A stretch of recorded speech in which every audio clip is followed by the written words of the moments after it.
think I want to start here with this new one-time transfer rule.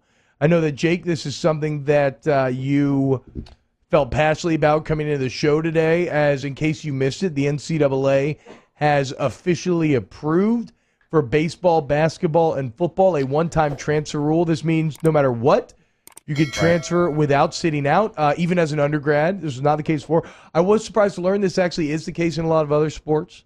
But I believe it's only football, hoops, men's hockey, and there's one more.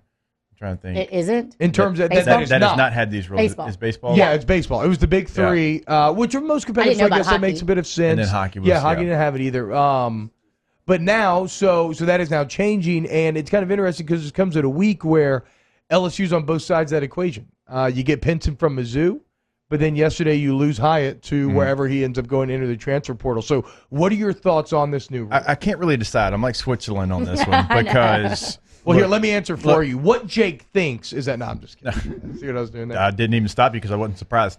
Okay, so you have examples of Joe Burrow and Kyler Murray, right? Guys that were at a different spot and they transfer to their new school and they become Heisman Trophy winners. They become #1 overall picks. They have really successful seasons, right? And if Joe Burrow doesn't come to LSU, that never happens. And so I love that. I love that you have that option because when you make that decision, like it's a life-changing decision, and sometimes it just doesn't work out. Right. So sometimes you go somewhere and the coaches or the scheme or whatever it might be, it doesn't work out. So I can get with that.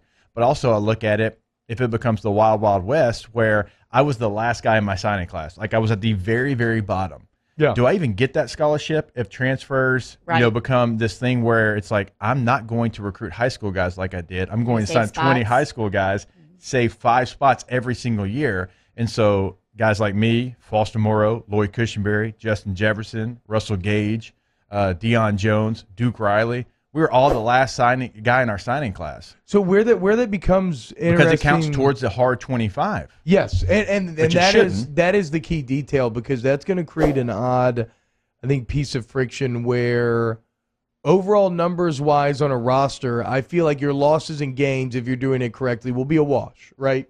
Like look at LSU basketball. One comes in, one goes out.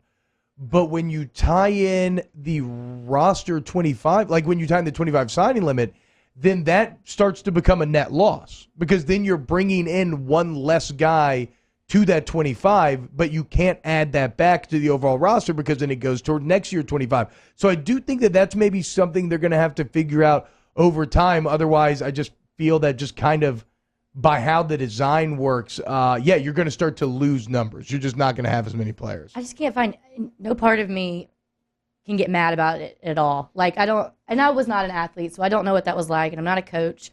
But, I mean, these are 18-year-old guys, and you're asking them to make this decision that will affect the rest of their lives. And they're 18. They don't know. And so whoever impresses them the most, they go to that place, and maybe it doesn't work. And maybe they start to think, wow, maybe this isn't the best thing for my future or long term. And I think they should have the choice to go somewhere else. They only get to do this once.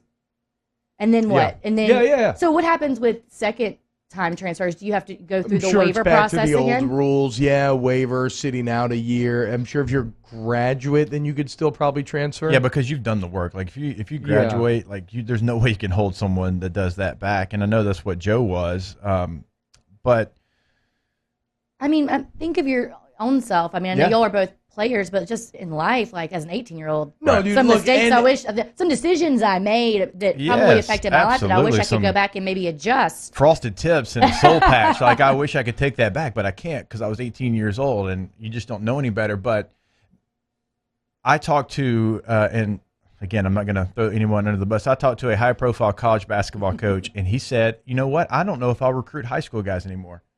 He said, if this changes, I don't know if I'll do that. Like, he said, if it's a 5-star can't-miss guy, yeah, probably. He said, but we won't do the deep dive into high school guys, and that's college basketball. I do think that's different because the numbers are so much smaller. Well, and in college basketball, though, that's already been proven as an effective strategy. I mean, Baylor just won with, four transfers?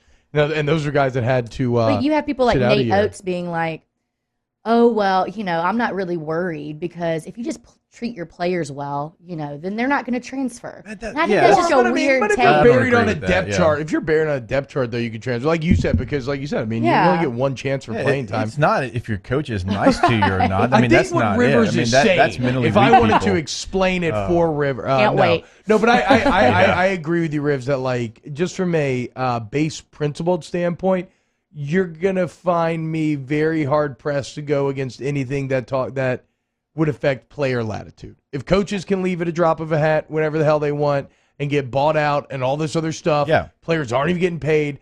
I don't care how stressful it is for you as a coach or a school, or if it, you lose in a Rick Gilbert or someone, just someone that as a fan you can be really upset about. I don't care because just principally, the balance of power between coaches and the schools and players already so out of whack. I'm never going to go against something that kind of gives players more of that power. So no. I do not want to put any restrictions. But it shouldn't count towards the 25 because that's should not. Do you think they'll adjust that? Do you think that's something they're going to look at? They have to. If the roster starts shrinking over time, because it would have to. Like I said, I don't know if I'm explaining it correctly, but the disconnect would be because you're going to take in, like you said, Jake, you're taking in. Mike Jones from Clemson counts on your signing class for this year for LSU. So then you're taking in less than 25 every year. So over 4 or 5 years, what do you go from having 85 scholarship players and then 75? It just seems a bit like maybe a flaw. Maybe they're doing that to try to take away from kind of the free agent nature, but that's not going to be enough to I'm not a fan of putting caps on things. I do sometimes when we talk about free markets and stuff, but could you put a limit on, hey, basketball, you can take 3 transfers a year, football, you can take 5 transfers a year, baseball, whatever that number might be. That way you don't have these coaches completely overhauling the roster, not giving the high school students their opportunity because you've already met your limit. Now, it seems like it makes a lot of sense, so the NCAA probably won't do it. I know. But that is a way that you could have transfers, but you also could make sure the high school guys get their opportunity. Because one of the things you don't want if you're on the FCS level or a G5 school in other sports, the last thing you want is, if I'm a Southland Conference team, this other school just coming to get all of my all-conference Southland guys for their last year, and it takes away from that product as well. That's something that could happen. So we got a couple of great questions in the chat from Alex Anderson, Jason Keene, others. I want to get to those on the other side of this break. So keep it locked right here. OTB, OT, here on 104.5 ESPN.